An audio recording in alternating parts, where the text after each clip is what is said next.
नमस्कार सगळ्यांना. आजचा दिवस छान आहे.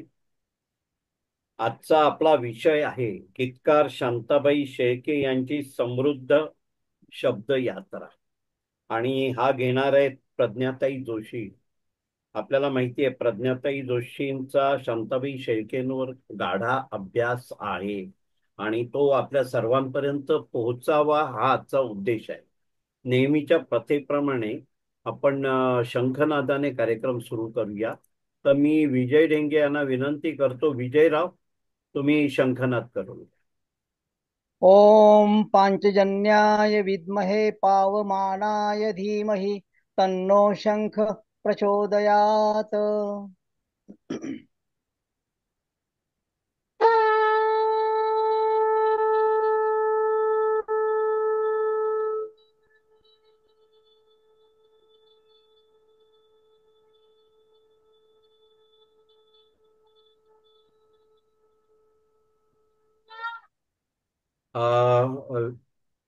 विजयराव, एकदम सुमधुर आणि पावन अशा शंखनादाने कार्यक्रमाची सुरुवात होते. तुमचे खूप खूप आभार. प्रज्ञाताई यांची ओळख आपल्याला थोडी डिजिटल माध्यमातून घेऊया. म्हणजे कसे समोर शब्द असतात आणि आपण ऐकतो तेव्हा ओळख पक्की आपल्याला डोक्यात राहते. तर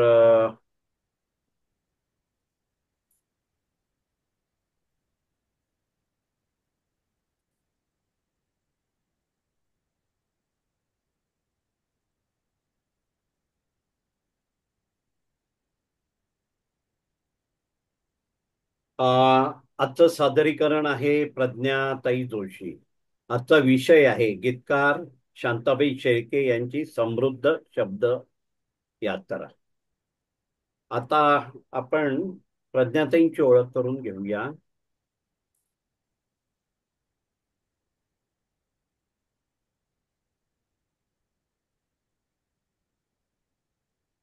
एकच सेकंद.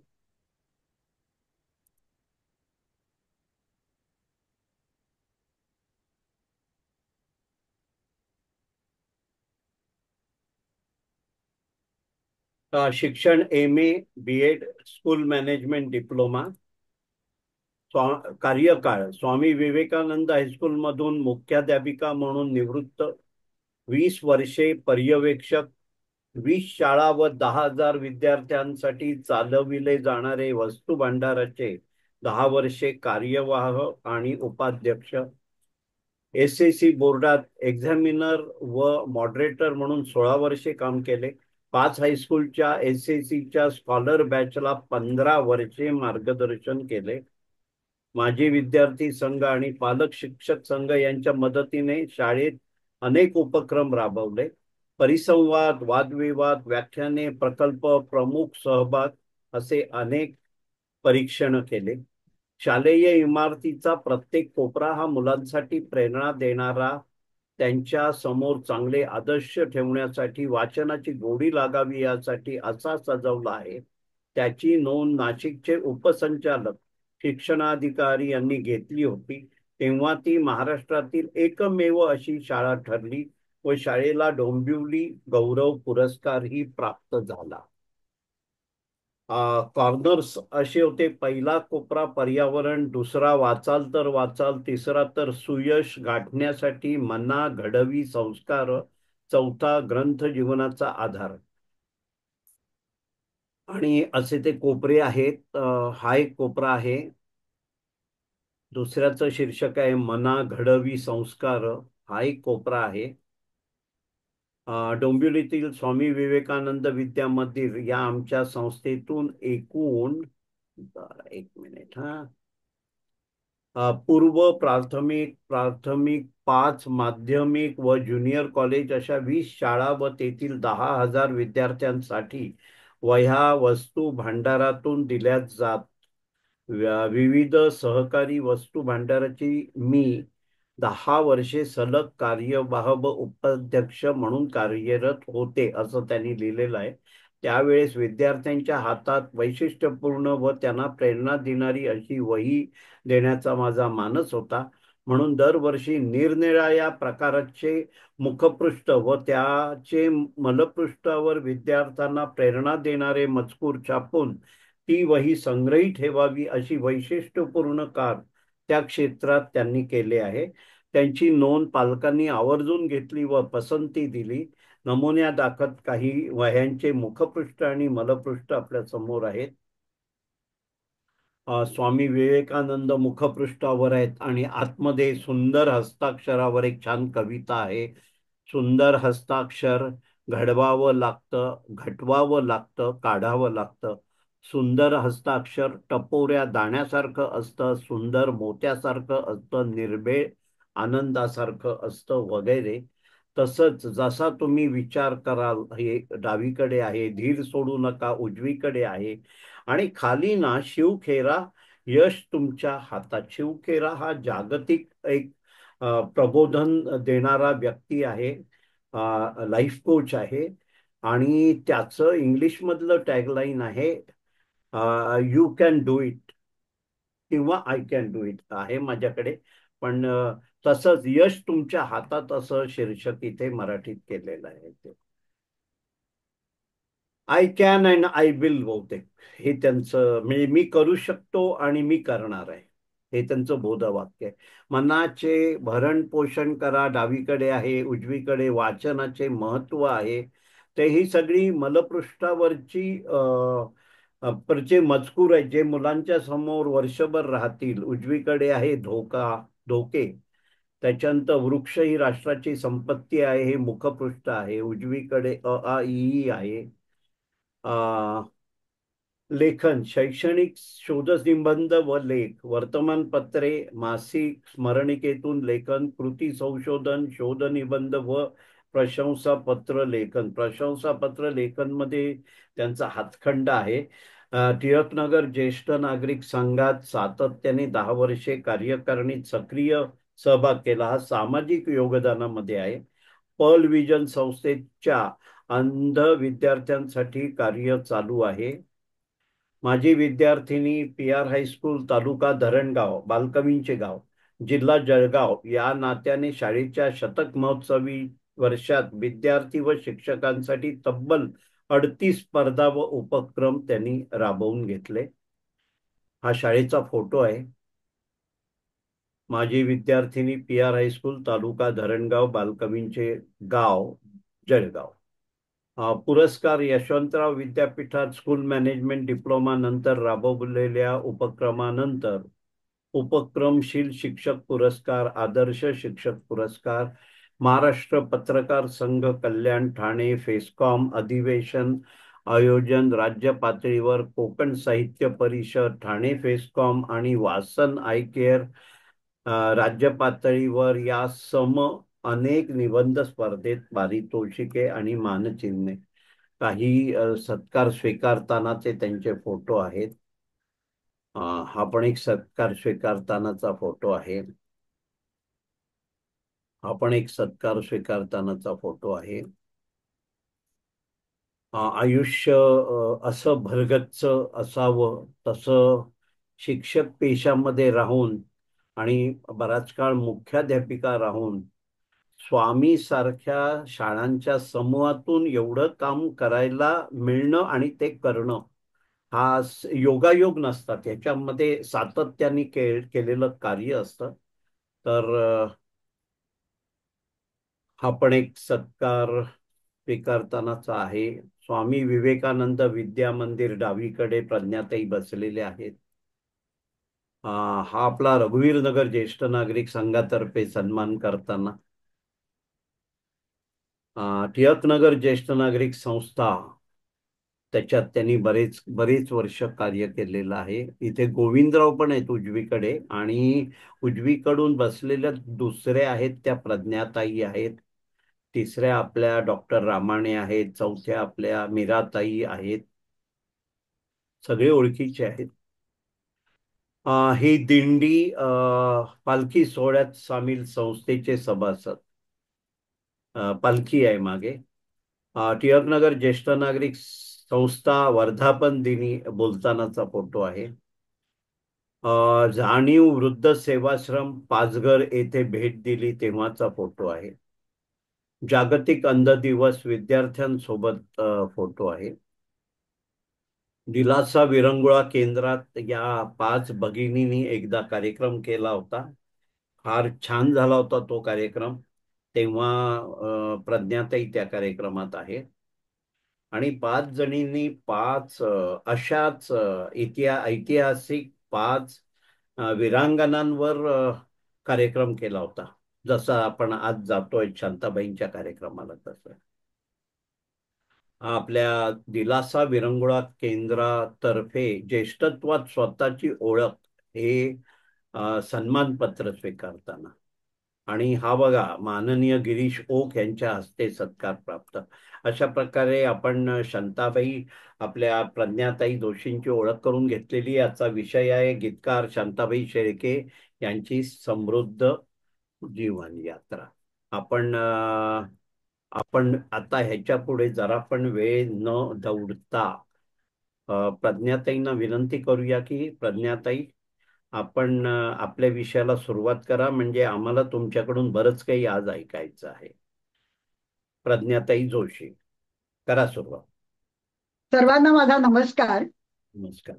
माझा विषय आहे गीतकार शांताबाई शेळके यांची समृद्ध शब्द यात्रा व जीवन प्रवास. आपल्या मराठी भाषेला समृद्ध करणाऱ्या अनेक माणिक मौक्तिकांमधील एक लखलखित माणिक रत्न म्हणजे शांताबाई शेळके. 2021-22 सालात त्यांची जन्मशताब्दी सर्वत्र उत्साहाने साजरी झाली. ते औचित्य साधून त्यांची समृद्ध शब्दयात्रा व त्या अनुषंगाने त्यांचा जीवन प्रवास मांडण्याचा हा माझा अल्पसा प्रयत्न आहे. शब्द शारदा शांताबाईंच्या आठवणींची साठवण करत, त्यांच्या स्मृतिगंधाला उजाळा देत, त्यांच्या शब्दांचं गोंधण एक वाचक म्हणून आपल्यासारख्या रसिक मित्रमैत्रिणींबरोबर शेअर करावं असं मला वाटलं. व ही संधी परिवर्तन महिला संघाच्या विरंगुळा दिलासा संस्थेचे सर्वेसर्वा माननीय रवींद्र खानोलकर सरांनी ही संधी मला दिली, म्हणून त्यांचे प्रथम मी आभार मानते. आणि त्याचबरोबर दिलासाचे कार्यकारी मंडळ आणि त्याचबरोबर आज उपस्थित सगळे श्रोते या सर्वांचे पण मी आभार मानते. या ठिकाणी एक छोटीशी विनंती माझी अशी आहे की शांताबाई म्हटलं की त्या गीतकार, म्हणजे त्यांच्या अनेक गीतांचा उल्लेख मी या ठिकाणी करणार आहे. पण मी कुठलंही गाणं गात नाही, पण शिक्षकी पेशा असल्यामुळे त्या पद्धतीने मी ती गाणी सादर करणार आहे. तेवढे आपण गोड बांधून घ्यावे. खरं तर गीतकार शांताबाई शेळके यांचे साहित्य एका शिवधनुष्या समान असे आहे. त्या अर्थाने त्यांच्या साहित्य महासागराला स्पर्श करणं कठीणच आहे. त्या मराठी साहित्यातील एक सुवर्ण पान आहे. म्हणून कवयित्री शांताबाईंचा जीवन प्रवास समजावून घेण्याचा अल्पसा प्रयत्न आहे. शांताबाई यांचा जन्म 12 ऑक्टोबर 1922 या भाग्यवान दिवशी पुणे जिल्ह्यातील इंदापूर येथे झाला. बालपण खेड मंचर येथे रंगले कारण ते त्या ठिकाणी त्यांचे आजोळ होते. शांताबाईंच्या आजीने जात्यावर दळताना व आजोबांनी शतपावली करताना ज्या ज्या गाण्यांचा, ओव्यांचा, अभंगांचा किंवा लोकगीताने भारलेल्या गीतं म्हटली असतील, त्याचे संस्कार शांताबाईंवर अगदी लहान वयात रुजत गेले. नागपंचमीला हिंदोळ्यावर झुलताना, बरोबरीच्या मुलींबरोबर त्या परकरी वेशात खेळताना त्यांच्या तरल मनावर कवितांचे, गाण्यांचे संस्कार झाले होते. त्यांच्या वडिलांना साहित्याची आवड होती, त्यामुळे घरी पुस्तके, मासिके, वृत्तपत्र येत असत. ही वाङ्मयीन संस्कृती जी त्यांच्या भोवताली नांदत होती त्याचाही संस्कार बालपणापासून शांताबाईंवर झाला. झपाटल्यागत वाचनाची आवड त्यांना शाळकरी वयातच लागली. ती त्यांनी शेवटच्या श्वासापर्यंत जपली होती. त्या एकपाठी होत्या. त्यामुळे शांता शेळके हे नाव शालेय वयापासून जे गाजू लागले ते कायमच राहिले. एका कोष्टी घराण्यात जन्म घेतलेल्या शांताबाई सुरुवातीपासूनच आकाशातल्या ताऱ्याप्रमाणे आयुष्यभर चमकतच राहिल्या. त्या लहान असताना त्यांच्या आयुष्यातील एक प्रसंग बघा. शांताबाईंनी अगदी निरागसपणे आणि अगदी सहजपणे आपल्या आईला विचारले की आपल्या जगत असलेल्या आयुष्याला काही अर्थ आहे का गाई? अर्थ असतो का गाई? तेव्हा शांताबाईंची आई म्हणाली होती, शांते, जीवनाला तसा नेमका काही अर्थ नसतो. नसतो ग, पण आपण आपल्या आयुष्याला जो अर्थ देऊ तोच सत्य असतो. हे शांताबाईंची आई सहज बोलून गेली, परंतु त्यातच एकूण मानवी जीवनाचं सार सामावलेलं होतं. आणि शांताबाईंच्या लेखनातून हे आईचे बोल कळत नकळतपणे झिरपत राहिले. एका विणकर कुटुंबात जन्मलेल्या या कन्येचं पूर्ण नाव होतं शांता जनार्दन शेळके. त्यांचे आजोबा म्हणजे वडिलांचे वडील अण्णा हे शाळा मास्तर होते आणि वडील रेंज फॉरेस्ट ऑफिसर होते. त्यांच्या बदलीमुळे चिखलदरा, नांदगाव, खर्डी या गावातही त्यांचे वास्तव्य होते. त्यांच्या वडिलांना त्या दादा म्हणत आणि आईला वहिनी. आईचं नाव अंबिका होते. एकूण ती 5 भावंडे. त्यात शांताबाई या सर्वात मोठ्या. त्यांच्यावर आईच्या मृदू स्वभावाचे, चित्रकलेचे, आईच्या वाचन वेळाचे संस्कार कळत नकळत होत राहिले. म्हणूनच कवितेची, वाचनाची आवड त्या संस्कारक्षम वयात रुजत गेली. शांताबाई अवघ्या 9 वर्षाच्या असतानाच त्यांचं पितृछत्र हरपलं. त्यामुळे त्यानंतर आपल्या काकांकडे पुण्याला शिक्षणासाठी म्हणून त्या गेल्यात आणि पुढील शिक्षण हुजूर पाटेत झाले. सुसंस्कृत, सुविद्य, अभिजात अशा या शाळेतील वातावरणाचे संस्कार त्यांच्या मनावर झाले. 1938 सालात त्या मॅट्रिक होऊन एस पी कॉलेजात गेल्या. त्यांच्या परमभाग्याने प्राध्यापक श्री म माटे, प्राध्यापक रास्त्री जोग यांच्यासारख्या अत्यंत प्रगल्भ, प्रतिभा संपन्न असे प्राध्यापक त्यांना लाभले. आणि शांताबाईंचे अत्यंत मोठे भाग्य असे की त्यांच्या सहवासात, त्यांच्या मार्गदर्शनाने त्यांच्या प्रतिभेला बहर आला. लेखनालाही सुरुवात झाली होतीच. मुक्ता आणि इतर गोष्टी हा त्यांचा पहिला कथासंग्रह, वर्षा हा त्यांचा पहिला काव्य संग्रह त्याच काळात प्रसिद्ध झाला. अभ्यासाच्या व्यतिरिक्त वावांतर वाचनाची व कवितेची त्यांची गोडी वाढतच राहिली. सन 1944 मध्ये शांताबाईंना MA ला तात्यासाहेब केळकर सुवर्ण पदक मिळाले आणि त्यांचे भाग्य अजूनच फुलले, अजूनच उजळले. आचार्य अत्रे यांच्या नवयुग या साप्ताहिकात सहाय्यक संपादक म्हणून काम करण्याची अतिशय सुंदर संधी त्यांना मिळाली आणि त्यामुळे आचार्य अत्रे यांचा सहवास त्यांना लाभला. सुरुवातीला शांताबाईंवर संस्कृत भाषेचा जबरदस्त पगडा होता. त्याचा परिणाम त्यांच्या लेखनात दिसत असे. तेव्हा आचार्य अत्रे शांताबाईंना म्हणाले, तुला शब्दांचा सोस फार आहे ग. लहान मुलं ज्याप्रमाणे रंगीबेरंगी खडे गोळा करून खेळतात ना, तशी तू रंगीबेरंगी संस्कृत शब्द गोळा करून भाषेशी खेळत बसतेस. तू एक लक्षात ठेव की आपल्या बोलण्यातील सहजता आणि ओघ आपल्या लेखनात आला पाहिजे. या अत्यंत मोलाच्या सल्ल्यानंतर शांताबाईंनी आपली संस्कृत प्रचुर भाषा शैली बदलली. हे संपादकीय काम करताना त्यांचे अनुभव क्षेत्र विस्तारतच गेले.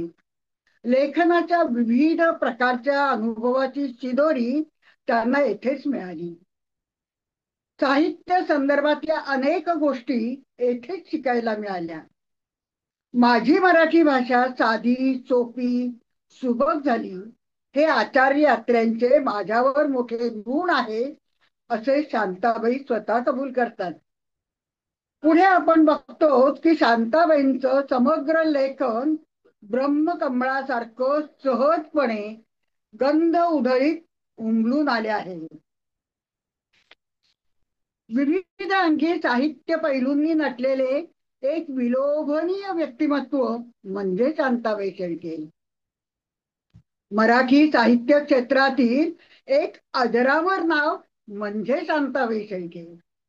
कविता, चित्रपट गीते, भावगीते, भक्तिगीते, तसेच ललित लेखन, स्तंभलेखन, कथा, कादंबऱ्या सर्वच क्षेत्रात शांताबाईंचे कर्तृत्व विस्मयचकित करणारे आहे.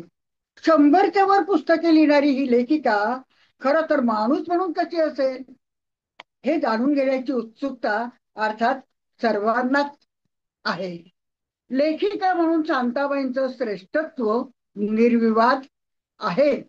पण एक आदर्श शिक्षिका, एक जिव्हाळ्याची मैत्रीण, उत्तम सहकारी, मार्गदर्शक या सर्वच भूमिका त्यांनी यशस्वीरित्या पार पाडल्यात. त्यांच्या अनेक मुलाखती व आठवणीतून शांताबाईंचं प्रगल्भ लोभस व्यक्तिमत्व स्पष्ट झाले आहे. म्हणूनच त्यांचे समग्र काव्यलेखन हे अतिशय लयबद्ध, नादमधुर, अर्थ समजायला सोपे असेच आहे. विविध लेखन प्रकार त्यांनी समर्थपणे हाताळले असले तरी कविता हेच त्यांचं प्राण विश्व होतं. नाटक व विनोद व राजकारण हे विषय वगळता जवळजवळ साहित्य प्रकारात त्यांची लेखणी लीलया संचारली आहे. त्यांच्या साहित्याचा धावता आढावा घ्यायचा तर अनेक ललितलेख संग्रह, वडीलधारी माणसे हा व्यक्ती संग्रह, अनेक कथा संग्रह, धूळपाटी हे आत्मकथनात्मक लेखन, याशिवाय इंग्रजी संस्कृत पुस्तकांचे अनुवाद त्यांनी केले. त्यातले लुईसा अल्कार या अमेरिकन लेखिकेचे लिटिल वुमेन या पुस्तकाचा 4/4 हा अनुवाद खूपच गाजला. याचबरोबर वृत्तपत्र लेखन चालू होते, संपादकीय काम चालू होते. याशिवाय कादंबऱ्या, लेखसंग्रह आणि जवळजवळ 14 कविता संग्रह, 9 बालगीत संग्रह ही प्रसिद्ध झाले का प्रकाशित झाले. तर अशी ही शांताबाईंची लेखणी बहुप्रस्व आहे. शांताबाई कविता आणि गीत या दोन्ही प्रकारात सारख्याच रमतात. माझ्या कवितेची धूळपाटी ह्या लेखातल्या लिहितात की आपल्या ऐन तारुण्यात प्रतिभेला नित्य नवे कोंब फुटणाऱ्या या वयात लयबद्ध व आशयघन कविता लेखनाची जी सुरुवात झाली ती कविता पुढे 60 वर्षे सतत बहरतच राहिली. अविट गोडीची चित्रपट गीतेही त्यांनी दिली.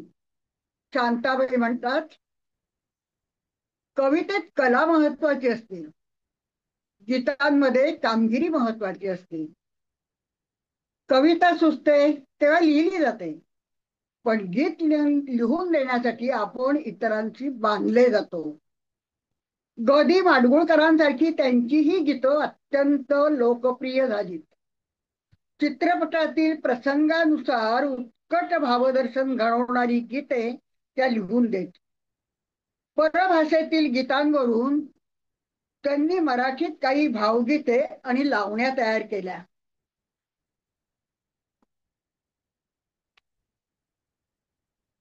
त्याची आपण 1-2 उदाहरणे बघूया.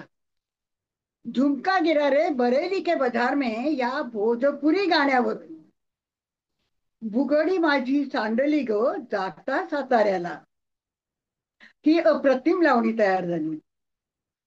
तर दुसरं, माथे पे चांद ठपका या हिंदी गाण्यावरून शालू हिरवा पाचूनी भरवा येणार साधन माझा हे गीत तयार केलं.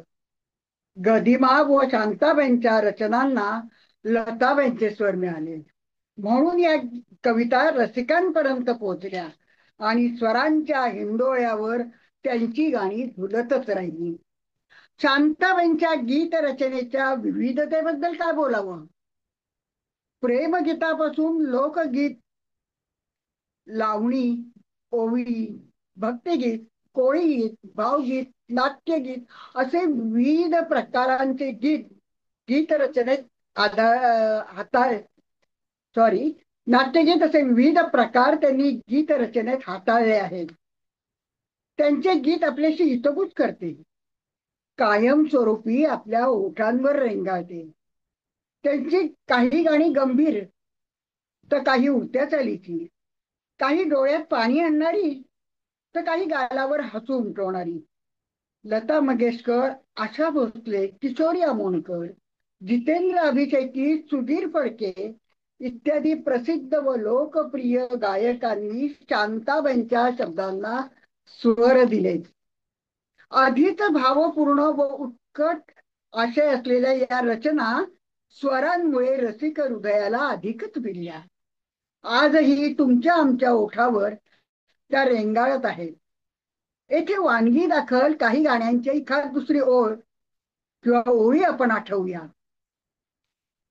दाटून कंठ येतो ओठात येई गाणे, जा आपुल्या घरी तू जा लाडके सुखाने.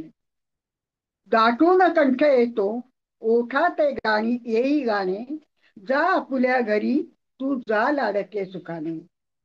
किंवा दिसते मजला सुखचित्र नवे मी संसार माझा रेखिते. किंवा निळ आभाळी कातर वेळी चांद चांदणे हसती, मी हुरहुरते मनात झुरते दूर गेले पती. किंवा अगदीच लोकप्रिय गाणं म्हणजे जय शारदे वागेश्वरी विधी कन्यके विद्याधरी, जय शारदे वागेश्वरी. किंवा अजून एकदम लोकप्रिय गाणं, रेशमाच्या रेषांनी लाल काळ्या धाग्यांनी कर्नाटकी कशिदा मी काढी याला, हात नका लावू माझ्या चाळीला.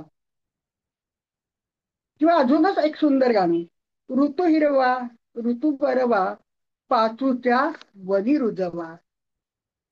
किंवा शारद सुंदर चंदेरी राती स्वप्नांचा झुलत झुला, थंड या हवेत घेऊन कवित साधन झुलव मला. साजणारे मोहणारे ऐकणारे तुझ्याच साठी रे, तुझ्याच साठी सगळे सोयरे सांडिले पाठी.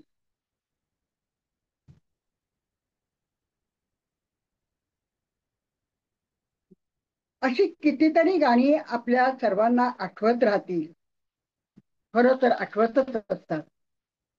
तसेच कितीतरी त्यांचे बालगीत आठवा बरं. ती ऐकता ऐकता आपण मोठे झालो. आपली मुले, आपली नातवंड ही ती नातवंडांनाही ती ऐकवली.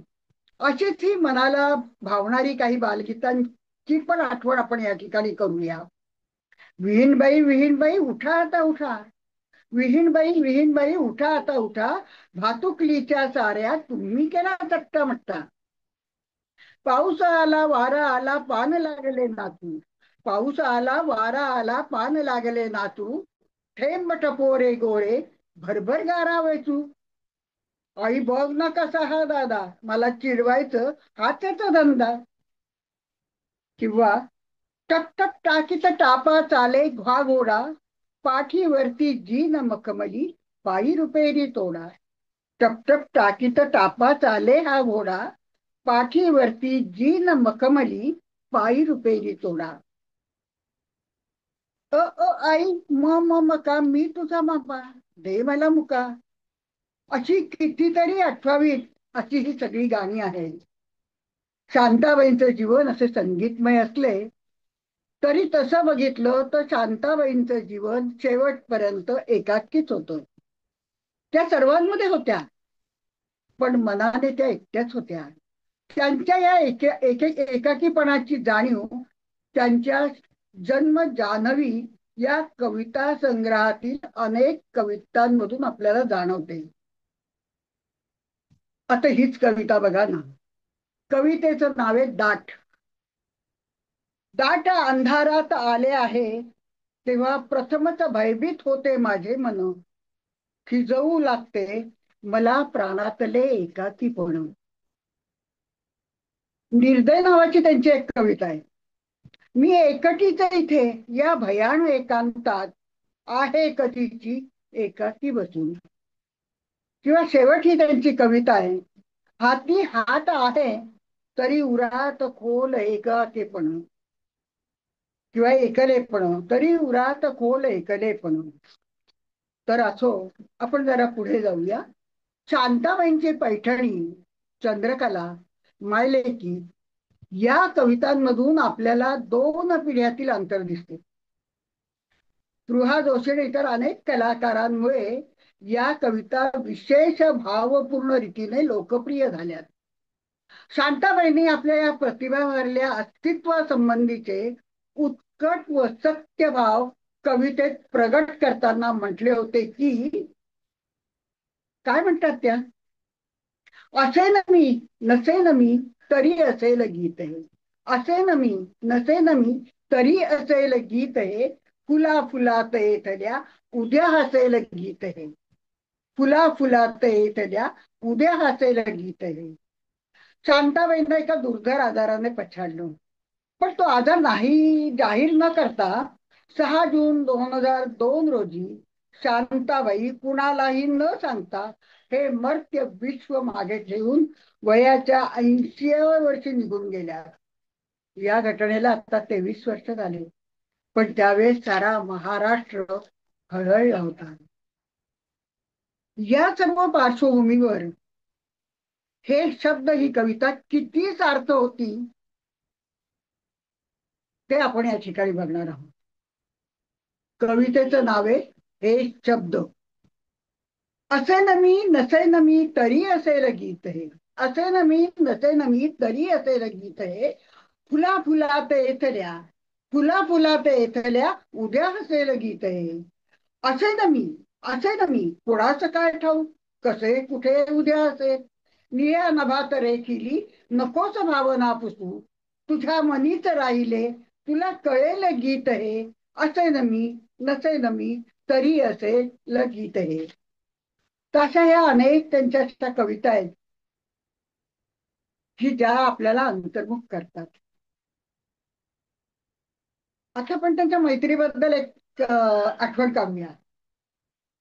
शांताबाईंच्या भारतरत्न लताबाईंच्या शांताबाई अत्यंत जवळच्या अशा प्रिय मैत्रीण होत्या. लताबाईंकडे त्या केव्हाही गेल्या की कितीतरी वेळ त्या गप्पा मारत, गप्पांपेक्षा खरं तर त्या चर्चा करत. शांताबाई एकपाठी असल्यामुळे त्या त्यांना वेगवेगळ्या कविता, गाणी, काही किस्से ऐकवत असत. आणि असे बरेच काही ऐकवत असताना किती वेळ निघून जायचा डोकी नाही, त्याची शुद्ध राहायची नाही. पण शांताबाईंना जेवल्याशिवाय त्यांनी कधीही आपल्या घरातून पाठवलं नाही. खरं तर शांताबाईंचे पाण्यासारखे स्वच्छ, निर्मळ, प्रवाही व्यक्तिमत्व सर्वांनाच हवे हवेसे वाटे. आनंदाची बरसात करणारे शांताबाई हे एक अजोड व्यक्तिमत्व होते.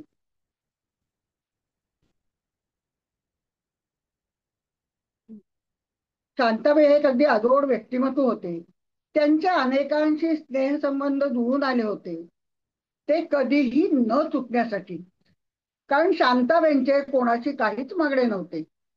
शांताबाईंची गोंधळ या कविता संग्रहात सहज खूण नावाची एक अप्रतिम कविता आहे. खरं तर ही कविता हे त्यांच्या निर्मळ असे हृद्गतच आहे. बघूया आपण ही कविता. कवितेचं नाव आहे सहज खूण. सहज फुलू द्यावे फूल, सहज दरवळावा वास, अधिक काही मिळवण्याचा करू नये अट्टहास. सहज फुलू द्यावे फूल, सहज दरवळावा वास, अधिक काही मिळवण्याचा करू नये अट्टहास. सुवास पाकळ्या पराग देठ फूल इतकीच देते ग्वाही, अलग अलग करू जाता काहीच उरत नाही हाती. याच संदर्भात ते असं म्हणतात, कळी तेव्हाच फुलते जेव्हा परमेश्वर त्यात अपूर्व शक्तीची फुंकर घालतो. फुलाला सहज फुलू द्यावे, त्यासाठी मानवी प्रयत्न निरर्थक ठरतो. फुलाचे सौंदर्य गंध आपण फक्त प्रत्यक्ष अनुभवाचा असतो. माणसाने सुद्धा आपल्या वाटेला आलेले सुखदुःख बाऊ न करता परमेश्वरी कृपा समजून सहजपणे झेलावे. किती सहज साधा आणि केवढा मोठा संदेश दिलाय. शांताबाईंनी अनेक गीते लिहिलीत. ती आकाशवाणीवरून सतत निनादत राहिली. परंतु त्यांचे अजून एक गीत मात्र त्रिखंडात पोचले. कोणते बरं ते गीत? तोच चंद्रमा नभात, तोच चंद्रमा नभात, तीच चैत्र यामिनी, एकांती मज समीप, तीच तुही कामिनी. त्या पहिल्या प्रीतीच्या आज लोपल्या खुणा, वाळल्या फुलात व्यर्थ गंध शोधतो पुन्हा. गीत येन ते जून भंगल्या सुरातून, तोच चंद्रमा नभात, तीच चैत्र यामिनी, एकांती मज समीप, तीच तू ही कामिनी. शांताबाईंचं हे अमरत्व लाभलेलं गीत प्रत्येक संगीत रसिकाला नक्कीच माहिती आहे. मराठी भावगीतातलं हे एक आणखी मधुर गीत. सर्व गीतातला हा परमोच्च बिंदू आहे. काव्य प्रकाशच्या संस्कृत गीतातील एका श्लोकावरून हे गीत तयार झाले होते किंवा त्यांनी केले होते. या गीतात एक तरुणी आपल्या तारुण्यातील प्रेम जीवनातल्या आठवणी काढते आणि उतार वयात त्याच जागी तोच प्रियकर तिला भेटतो. पण तारुण्यातील पुन्हा आता लोपलेले असतात. दोघेही वयस्कर झालेले असतात. यात शांताबाईंनी एक बदल असा केला आहे की हे गीत सुधीर फडके गाणार असल्याने तरुणीऐवजी तरुणाने हे गीत लिहिले आहे. एवढाच काय तो बदल त्यांनी केला.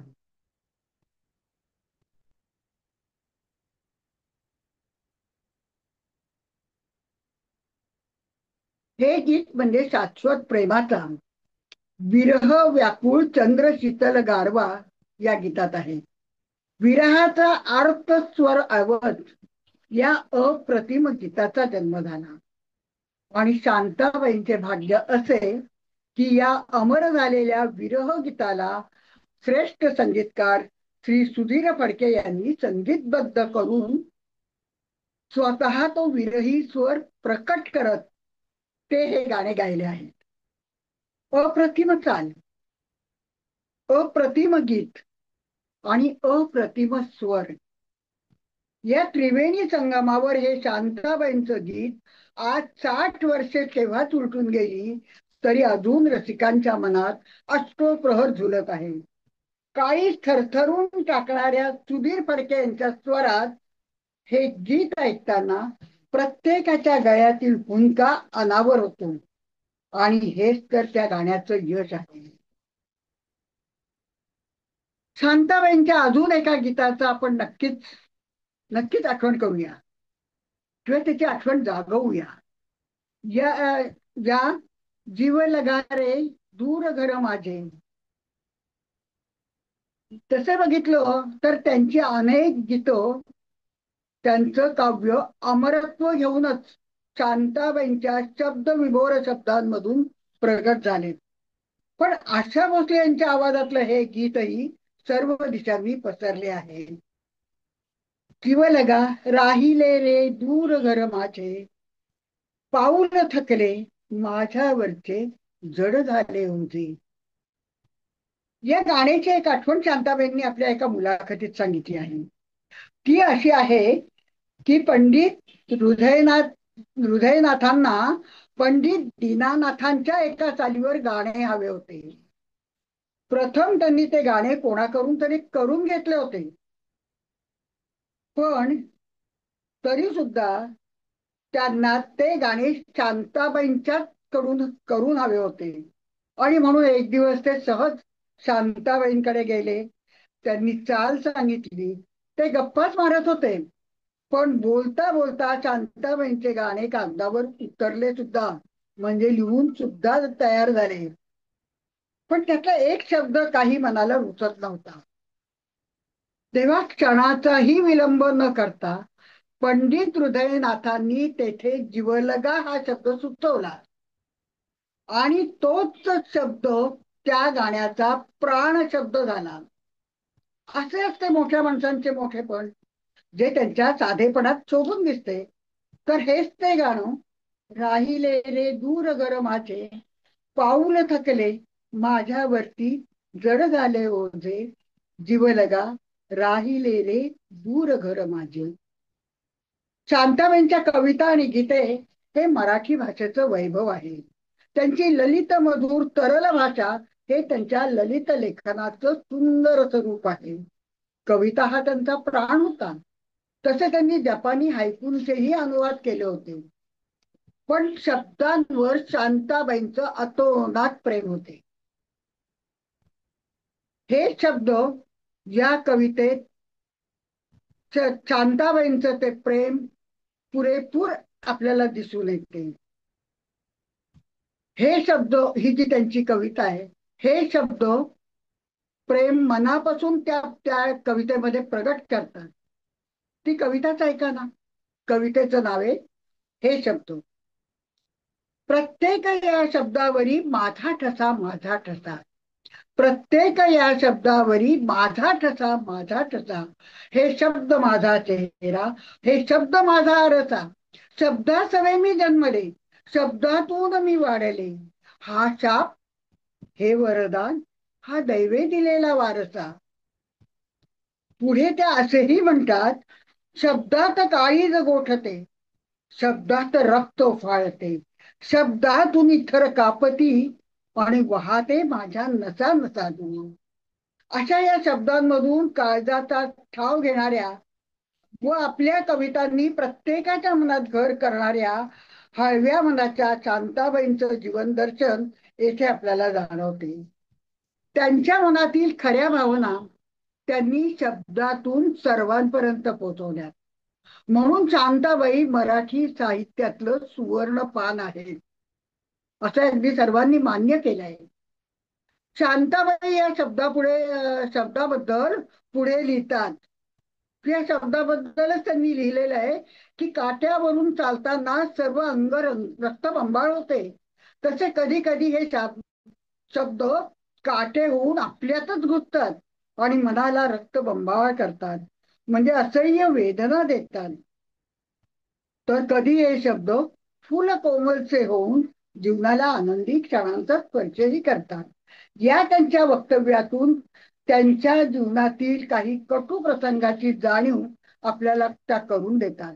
असे असले तरी शेवटी त्या शब्दसृष्टीविषयी अत्यंत कृतज्ञ भाव व्यक्त करतात.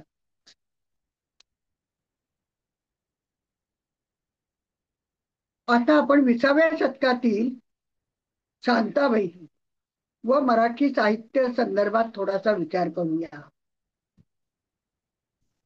20वं शतक हे सर्वोत्तम कवितांनी व्यापलेलं होतं.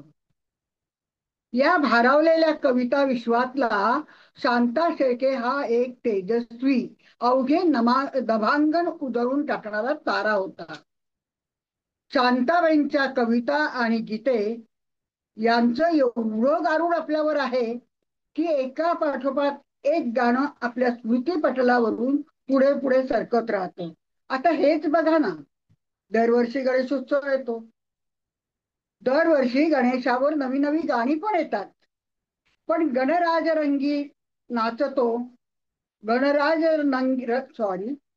गणराज रंगी नाचतो नाचतो असो, किंवा एकदंताय वक्रतुंडाय श्री गणेशाय अधिमही, वरचे सांस्कृतिक कार्यक्रमातले स्वागत नृत्य असो किंवा शूर आम्ही सरदार आम्हाला काय कुणाची भीती, देव देश आणि धर्मापायी प्राण घेतला हाती, या गाण्याशिवाय गणेश आगमनाची आणि गणेश निर्गमनाची पूर्तताच होत नाही. याचा अनुभव दरवर्षीच आपण घेतच असतो. तर आठवूया शांताबाईंची अजून काही गाण्याच्या काही ओळी.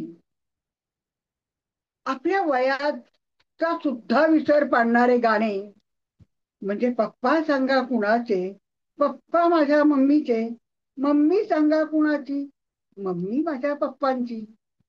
तर एकदम आर्त स्वरातलं दुसरं गाणं आठवतं, ही वाट दूर जाते स्वप्नामधील गावा, माझ्या मनातला तेथे असेल रावा. स्वप्नातील सुखाचा स्वप्नीत वेध घ्यावा, माझ्या मनातला तेथे असेल रावा. तर एकदम गाण्याचा मूड बदलून आपण दुसरे गाणे बघूया. काय बाई सांगू, कसं ग सांगू, काहीतरी होऊन गेलंय आज, किंवा जाईन विचारित रान फुला, तर शारद सुंदर चंदेरी राती स्वप्नांचा झुला झुलत, तर बालअबलांच्या मनावर अधिराज्य करून पावलांच्या थिरकण्यावर सारं शरीर डोलायला लावणारे पंडित हृदयनाथ मंगेशकर यांनी संगीत दिलेले कोळी गीत आठवूया. आता इथे खरं म्हणजे गायिकाच हवी म्हणणारी. वल्लव रे दाखवा वल्लव हो, वल्लव रे रामा, मी डोलकर डोलकर डोलकर दर्याचा राजा, घर पाण्यावरी बंदराला करतो ये जा, किंवा माझ्या सारंगा राजा सारंगा, डोलकरा रे धाकल्या धीरार, चल जावया घरा, किंवा वादळ वारं सुटलं ग, वाऱ्याने तुफान उठलं ग, वीर वीर वाऱ्यात पावसाच्या माऱ्यात, सजनाने होडीला पाण्यात लोटलं ग, वादळ वारं सुटलं ग. किंवा मग शांताबाईंच्या अत्यंत लोकप्रिय लावण्या. आतापर्यंत खरं तर तुम्हाला काही लावण्या आठवल्याही असतील. पदरावरती जरतारीचा मोर नाचरा हवा, मला नेसव चालू नवा, किंवा रेशमाच्या रेषांनी कर्नाटकी कशिदा मी काढी याला, हात नका लावू माझ्या चाणीला. यासारख्या लावणी लिहिणाऱ्या शांताबाई या मराठीतील पहिली स्त्री लावणीकार होत. ही गाणी ऐकताना गातानाची मजा काही औरच असते, खूप वेगळी असते. शांताबाईंचं एखादं भक्तिगीत आठवा.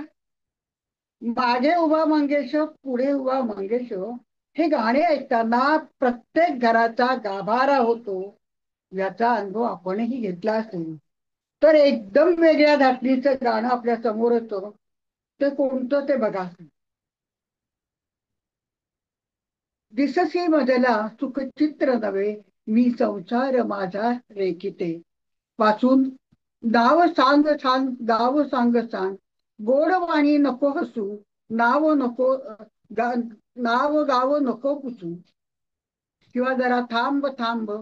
तर आपल्याला अंतर्मुख व धीरगंभीर करणारे गाणे म्हणजे काटा रुते कुणाला, काटा रुते कुणाला, आक्रंदत हा कोणी, मला फुलही रुतावे, हा दैवयोग आहे. तर पुन्हा एकदा आपण उडत्या चालीचं एखादं गाणं बघू, उडत्या चालीचं एखादं गाणं बघूया. ही चाल तुरु तुरु, उडती केस भुरू भुरू, डाव्या डोळ्यावर बट ढळली, जशी मावळेच्या उन्हात केवड्याच्या बनात नागिन चळचळली. किंवा आणखी धमाल किंवा अगदी जम्प मारणारच गाणं, number 54, house with the bamboo door, जमीन सॉरी बांबू डोर, बांबूचे घर, बांबूचे दार, बांबूची दिसत नाही माझं, बांबूची जमीन पिवळी शार. तर अशी ही कितीतरी गाणी आहेत जी वेगवेगळ्या चालींची आहेत, ती लक्षात राहणारी आहे, मन आकर्षित करून घेणारी आहे.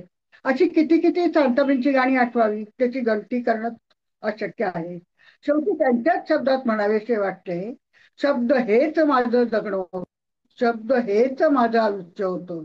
खरंच शांताबाईंचा स्वर कविते शांताबाईंच्या खरंच शांताबाईंचा स्वर कवितेचा त्यांच्या शब्द फुलांच्या उंदरीतून आयुष्याची रंगत वाढवत काव्य साहित्याच्या अथांग समुद्रात आपल्याला घेऊन जातो.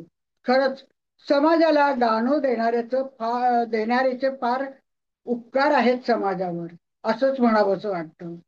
पु ल देशपांडेंनी म्हटलं आहे की जेव्हा हजारो लोक एकच गाणं गुणगुणतात तेव्हा त्या सर्वांचं अंतरंग एकरूप झालेले असते. जन्मल्याबरोबर बाळाचे कान टोचून फुंकर घालतात तेव्हाच आपल्या जीवनात गाण्याची सुरुवात होते. मग ते गाणं कुठलं का असेना, अटक पटक चवळी चटक कुठलं का असेना, तर असो, अशा प्रकारे किती गाणी आपण आठवावी, ती गाणी संपायचीच नाही. तर ही शांताबाईंच्या शब्दसुरांचा हा दीपोत्सवच आहे असं वाटतं. आता शांताबाईंची उपमा मराठी भाषेला दिलेली आहे. कशी ते आपण बघूया. शांताबाईंचं एक गाणं सॉरी शांताबाईंचं एक गुण जर सांगायचा तर शांताबाईंनी साधेपणा आयुष्यभर जपला होता. मोठा गोल चेहरा, भव्य भाल प्रदेशावर ठळक कुंकू, चष्मा, डोक्यावर पदर, बोलण्यात अदब, स्निग्धता आणि मार्दव, या अशा व्यक्तिमत्वातून त्यांच्यातल्या खानदानीपणा व अफाट स्मरणशक्ती यामुळे रसिक श्रोते त्यांच्या व्यक्तित्वात गुंतून जात असत. आता हेच बघा ना, डॉक्टर सलील कुलकर्णी यांनी लपवलेल्या काचा या त्यांच्या पुस्तकात मराठी भाषेच्या चित्राला शांताबाईंची उपमा दिली आहे. एकदा सलील कुलकर्णींच्या मित्राने त्यांना विचारलं की मराठी भाषेचं चित्र काढलं तर ते कसं दिसेल, कसं असेल ते. तेव्हा क्षणाचाही विलंब न लावता सलील कुलकर्णी म्हणाले, मराठी भाषेचं चित्र शांताबाई सारखं दिसेल. डोक्यावर पदर, ठसठशीत कुंकू, चष्मा आणि प्रसन्न चेहरा. किती समर्पक आणि सार्थ उपमा दिली आहे ही. आवडली का तुम्हाला?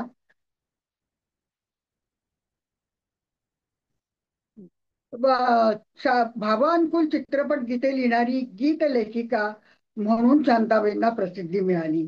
भालजी पेंढारकर, दिनकर द पाटील, लता मंगेशकर, सलील चौधरी यासारख्या अनेक दिग्दर्शकांसाठी त्यांनी चाल बरहुकूम अनेक गीते लिहिली. जितेंद्र अभिषेकी यांनी संगीत दिलेल्या वासव दत्त आणि बंद रेशमाचे या दोन्ही नाटकांसाठी सुद्धा शांताबाईंनी गाणी लिहिली. आता आपण शांताबाईंच्या साहित्यातली काही वैशिष्ट्य लक्षात येतात का ते बघूया. कसं होतं त्यांचं साहित्य? तर संतांच्या साहित्यातील सात्विकता त्यांच्या साहित्यामध्ये अनुभवास येते.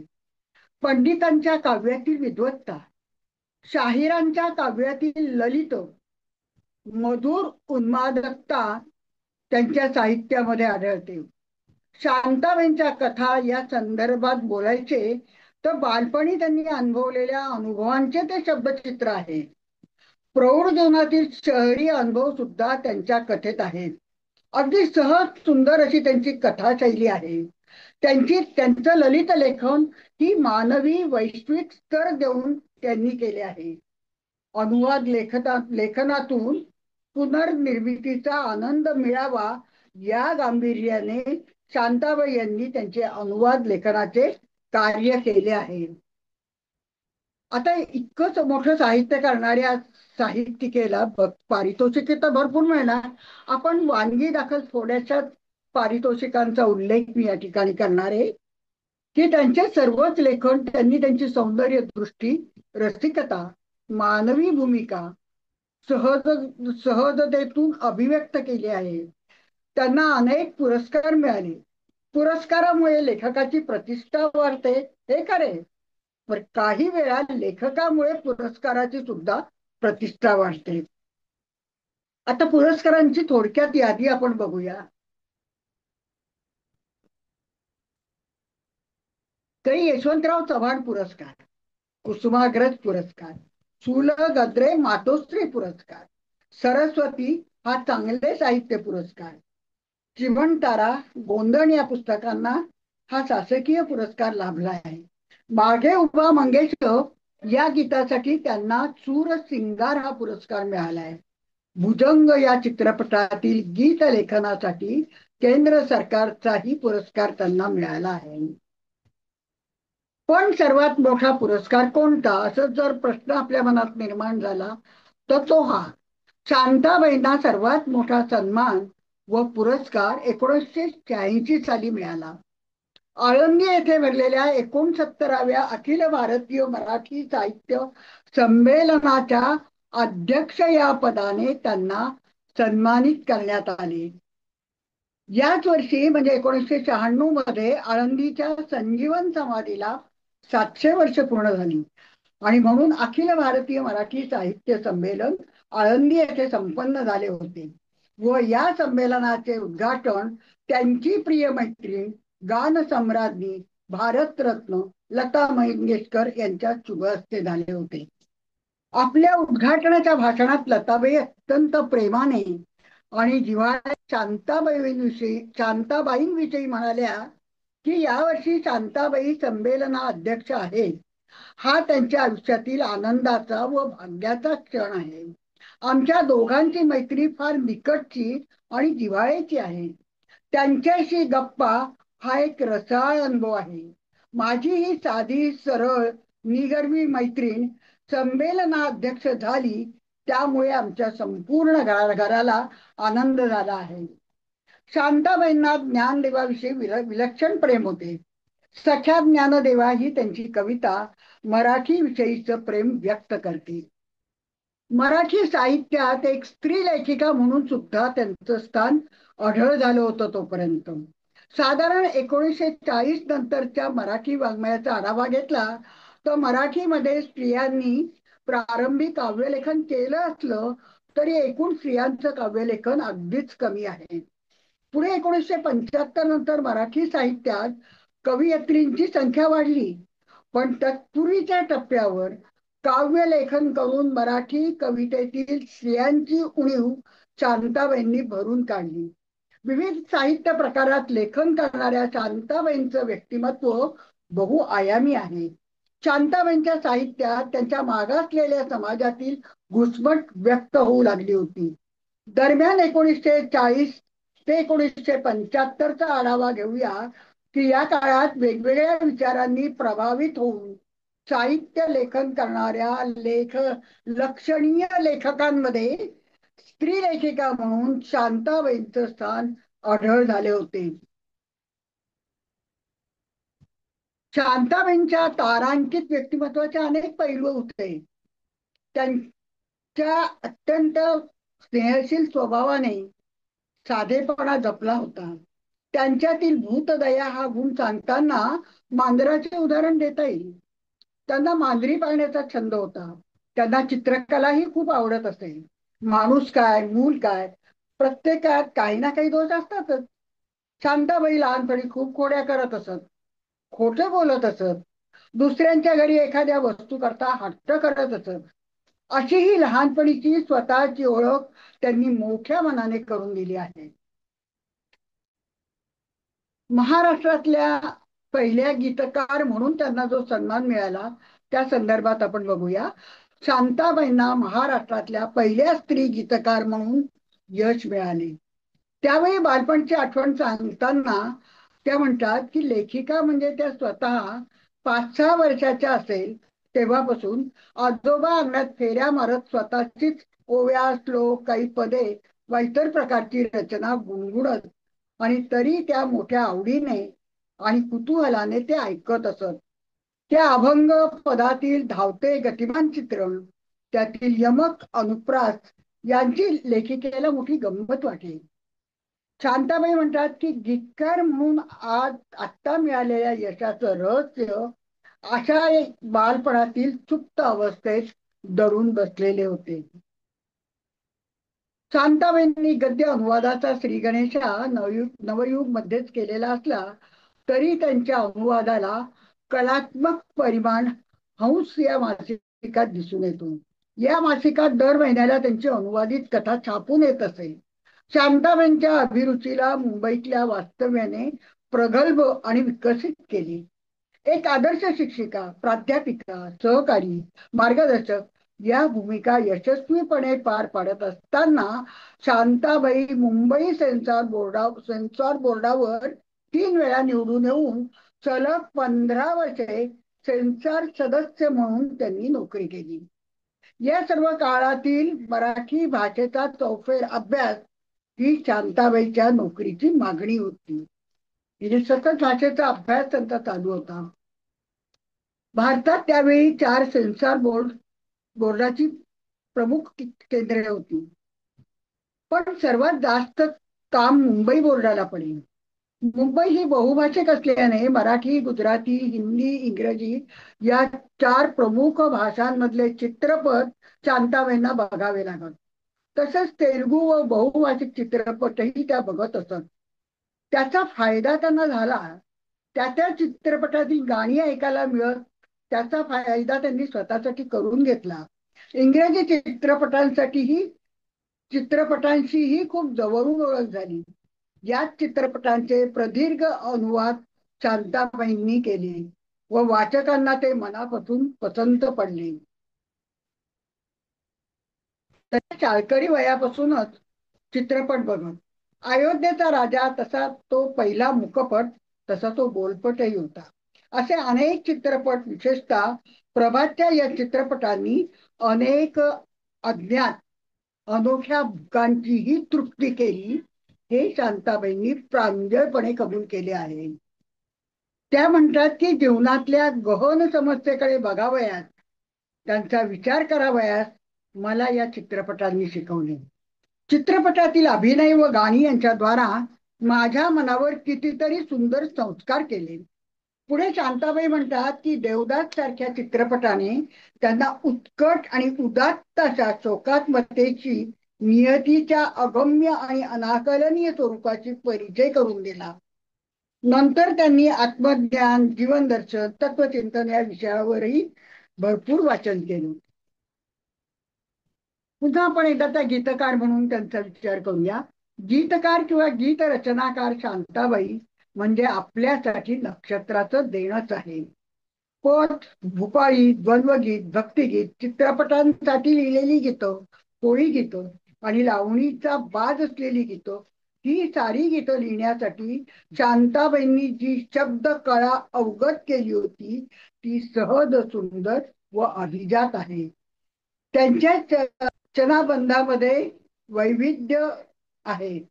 गीत निर्मितीचा एक धागा गवसल्यानंतर तर विविध भावछटा असलेला नानारंगी गीतांचा गोफच त्यांनी गुंफला आहे. 1950 मध्ये उदय चित्रकलाच्या रामराम पाहुणं या चित्रपटाला गीत देऊन त्यांनी चित्रपट गीत सृष्टीत प्रवेश केला. 300हून अधिक चित्रपटांसाठी त्यांनी गीतकार म्हणून भूमिका निभावली. ज्या गानसम्राज्ञी लता मंगेशकरांशी त्यांचा जीवाभावाचा मैत्रभाव जडला, त्या लताबाईंनी या चित्रपटाला संगीत दिलं होतं. एवढंच नाही तर शांताबाईंचं हे चित्रपट गीत सुद्धा लताबाईंनीच गायले होते. तू गुपित कोणाला सांगू नको हे त्यावेळी खूपच गाजलेले गीत होते. हा माझा मार्ग एकला, मोहित्यांची मंजुळा, तांबडी माती, पवनाकाठचा दोंडी, चिमुकला पाहुणा, एक गाव 12 भानगडी, मंगळसूत्र, घरकुल, चांदोबा चांदोबा भागलास का, सर्व साथी, गारंबीचा बापू, सतीची पुण्याई, भुजंग, नणंद भावले अशा कितीतरी चित्रपटांची नावे सांगता येतील की त्यातील वैविध्यपूर्ण गीतांनी रसिकांना रिझवले.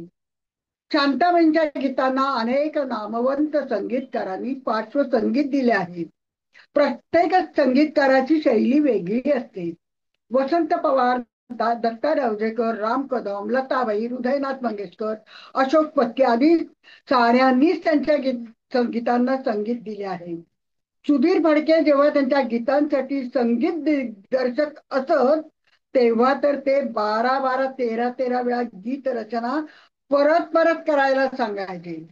त्यावेळी मग शांताबाईंना हताशपणा येईल. आपण यात कशाला पडलोय? हा काही आपला व्यवसाय नाही. आपण कॉलेजात शिकवतो, काहीतरी लिहितो, तेच पुरे आहे असं वाटते. पण सुधीर फडके शांताबाईंना म्हणायचे, मी तुमच्याकडून गाणं घेणार आणि ते अगदी उत्तमच होणार. खरंच संगीत दिग्दर्शकाकडे खूप काही शिकण्यासारखं असतं. चित्रपटातील लावणी किंवा लावणी वजा चालीवर असलेले गीत लिहिणाऱ्या शांताबाई या एकमेव कवयित्री आहेत. या क्षेत्रातील सर्व प्रकारच्या चालींना त्यांनी गीत दिली आहेत. पाश्चात्य लय असलेल्या घरकुल या चित्रपटातील पप्पा सांगा कुणाचे किंवा house with the bamboo door ही त्यांची गीतं खूपच गाजली. मराठा चितुका मेळवावा सारख्या चित्रपटातील त्यांची सर्वच गीतं उत्तम झाली. ही नाद मधुर आहे. मात्र शांताबाईंचे स्वतःचे असे सर्वात आवडते गाणे कुठले असं जर म्हटलं तर रेशमाच्या रेघांनी, लाल काळ्या धाग्यांनी, कर्नाटकी कशिदा मी काढी याला, हात नका लावू माझ्या साडीला, हे लावणी गीत त्यांचं अत्यंत स्वतःच लोकप्रिय गीत होतं. चित्रपट गीत ही क्रिएटिव्ह प्रोसेस आहे असे शांताबाई म्हणत. शब्द प्रभुत्व व कल्पनांचे भांडार ही चित्रपट गीतांची मोठी ताकद आहे हे शांताबाईंनी जाणले होते. यशवंत देव यांनी तर शांताबाईंच्या गाण्याचा उल्लेख कलदार नाणे असा केला होता. आता आपण अगदी शेवटच्या टप्प्याकडे येत आहोत. शांताबाईंनी धूळपाटी हे आत्मचरित्रपर पुस्तक लिहिले. पण त्यांच्या मनोगतात त्या स्पष्ट करतात की हे माझे आत्मचरित्र नसून त्याला एक सामाजिक संदर्भ आहे. माझे व्यक्तिगत पातळीवरचे जे खाजगी आयुष्य आहे त्यातले तपशील जाहीर करावेत असं मला कधीच वाटले नाही. तर माझ्या या लेखनाला अल्प प्रमाणात का होईना एक सामाजिक संदर्भ आहे. उलट यातले लेख फारच पूर्वीचे कुठे ना कुठे प्रकाशित झालेले आहेत. मात्र हे पुस्तक वाचताना त्यांच्या स्वभावातले अनेक कंगोरे उलगडत जातात. बालपणातल्या आठवणी आनंद देतात. अतिशय भावनिक अशा मनाची स्पंदने उलगडली जातात. सुंदर माझा गाव या लेखात यामध्ये पुण्याला असलेले महत्व, शहरीपणाचा बाद असलेले पुणे याचे वर्णन खूपच छान रंगवले आहे. तेथील श्रावण महिन्याचे वर्णन अतिशय सुरेख शब्दात केले आहे. पुण्याने मला चौफेर दृष्टी दिल्याची प्रांजळ कबुली शांताबाई देतात. धूळपाटीतून शांताबाई स्वतःला शोधण्याचा प्रयत्न करतात असे त्या स्वतःच म्हणतात. शब्दातून शब्दांच्या पलीकडे जाणाऱ्या शांताबाई जगाची नाते जोडणाऱ्या सगळ्यात मोठा दुवा आहे. दुवा वाटतात. सगळ्यात मोठा दुवा वाटतात. खरं तर संस्कृत आणि मराठी भाषेवर विलक्षण प्रभुत्व असलेल्या शांताबाई साहित्य विश्वास साहित्य विश्वात ह्युमन कम्प्युटर म्हणून प्रसिद्ध होत्या. अत्यंत बुद्धी काय म्हणता येईल त्यांची प्रचंड एकपाठी बुद्धी होती. स्मरणशक्ती प्रचंड होती आणि त्यामुळे कुठलाही संदर्भ कोणत्याही क्षणी कोणालाही त्या पटकन सांगत असत आणि म्हणून ह्युमन कम्प्युटर म्हणून त्यांना साहित्य क्षेत्रामध्ये प्रसिद्धी होती. तर रसिक श्रोते हो, आतापर्यंत मी माझ्या क्षमतेनुसार एक गीतकार, एक कवयित्री, कथालेखिका, कादंबरीकार, रेखाचित्रकार, अनुवादिका, वृत्तपत्र स्तंभलेखिका, प्राध्यापिका, भाषांतरकार, बालकवी अशा विविध पैलूतून आपण शांताबाई शेळके यांना अनुभवले. एक माणूस म्हणून त्या श्रेष्ठ होत्या. अशा बहुआयामी व्यक्तिमत्वाचा शांताबाईंनी 6 जून 2002 या दिवशी आपला शेवटचा श्वास घेतला. तेव्हा लताबाई लंडनला होत्या. त्यांनी म्हटले आहे की हे जर मला माहीत असते तर आणखी औषधोपचार केले असते. शेवटी साऱ्या गोष्टी स्वराच्या स्वाधीन आहे. आपल्या उत्तम अशा प्रतिसादाने मी या ठिकाणी शब्द शारदा शांताबाईंच्या आठवणीची साठवण करून त्यांच्या स्मृतिगंधाला उजाळा देत त्यांच्या शब्दांचं गोंधण घातले म्हणून मी आपल्या सर्वांचे आभार मानते. आणि शांताबाईंची पैठणी ही कविता वाचून येथे गीतकार शांताबाईंच्या पवित्र स्मृतीला आदरांजली अर्पण करते. आणि मग आपण सर्व निरोप घेऊया. तर पैठणी हे त्यांचं शेवटचं काव्य मी तुम्हाला ऐकवणार आहे. 2 मिनिटं फक्त. फडताळात एक गाठोडे आहे, त्याच्या तळाशी अगदी खाली. फडताळात एक गाठोडे आहे, त्याच्या तळाशी अगदी खाली. जिथे आहे जुने कपडे, पुंच्या, टोपडी, शेले, चांदी. त्यातच आहे घडी करून जपून ठेवलेली एक पैठणी. नारळी पदर, जरी चौकटी, रंग तिचा सुंदर धानी. माझी आजी लग्नामध्ये हीच पैठणी नेसली होती. माझी आजी लग्नामध्ये हीच पैठणी नेसली होती. पडली होती सर्वांच्या पाया, हाच पदर धरून हाती. पैठणीच्या अवतीभोवती दरवळणारा सूक्ष्मवास, पैठणीच्या अवतीभोवती दरवळणारा सूक्ष्मवास, ओळखीची अनोळखीची नाती, नाती गूढ आहे त्यात. धूप कापूर उदबत्त्यातून जळत गेले कितीक श्रावण. धूप कापूर उदबत्त्यातून जळत गेले कितीक श्रावण. पैठणीने या जपले एक तन एक मन. खस घेण्यात माखली बोटे, पैठणीला केव्हा पुसली. खस घेण्यात माखली बोटे, पैठणीला केव्हा पुसली. शेवंती चमेलीची आरास पदराआडून हसली. वर्षामागून वर्ष गेली, संसाराचा सराव झाला. वर्षामागून वर्ष गेली, संसाराचा सराव झाला. नवा कोरा कडक पोत, एक मऊपणा लिहायला. पैठणीच्या घडीघडीतून अवघे आयुष्य उलगडत गेली. पैठणीच्या घडीघडीतून अवघे आयुष्य उलगडत गेले. अहेवपणी मरण आले, आजीच्या माझ्या सोने झाले. कधीतरी ही पैठणी मी धरते उरी कवटाळून. कधीतरी ही पैठणी मी धरते उरी कवटाळून. मऊ रेशमी स्पर्शामध्ये आजी भेटते मला जवळून. मऊ रेशमी स्पर्शामध्ये आजी भेटते मला जवळून. मधली वर्ष गळून पडतात, कालपटाचा जुळतो धागा. मधली वर्ष गळून पडतात, कालपटाचा जुळतो धागा. पैठणीतल्या चौकड्यांनो आजीला माझे कुशल सांगा. आजीला माझे कुशल सांगा. धन्यवाद. खूप छान. काय शब्द माझ्याकडे कमी आहेत, कारण एवढं बहुअंगी आणि बहुआयामी व्यक्तिमत्व. पण असं व्यक्तिमत्व जे खूप नम्र, निर्मळ, साधे सोपे जीवन जगणारे.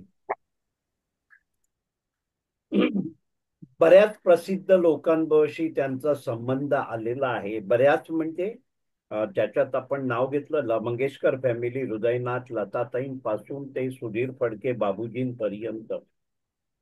पण ह्याचा कधी त्यांना गर्व किंवा लवलेश झाला. आणि असं बहुअंगी बहुआयामी व्यक्तिमत्वाचे एवढे कोपरे, एवढे पहलू तुम्ही आम्हाला उदाहरणं देऊन सांगितले. जेव्हा ही गाण्यांचं तुम्ही उदाहरणं दिली, तेव्हा असं वाटलं की प्रत्येक गाणं हे आपल्या जवळचं आहे आणि आपल्या जीवनात ते दर काही दिवसांनी येत असतं. पण म्हणजे शांताबाई शेळकेंचं कडून आपल्याला एक महत्वाचा संदेश असा घेता येईल की जे निर्मळ, निर्भेळ, कसली अपेक्षा न करता आपल्या कलांची उधळण करतात, असं व्यक्तिमत्व इतकं अजरामर राहतं. या सगळ्या गाण्यांचा उल्लेख झाल्यानंतर कळतं की ते प्रत्येक मराठी प्रेमी,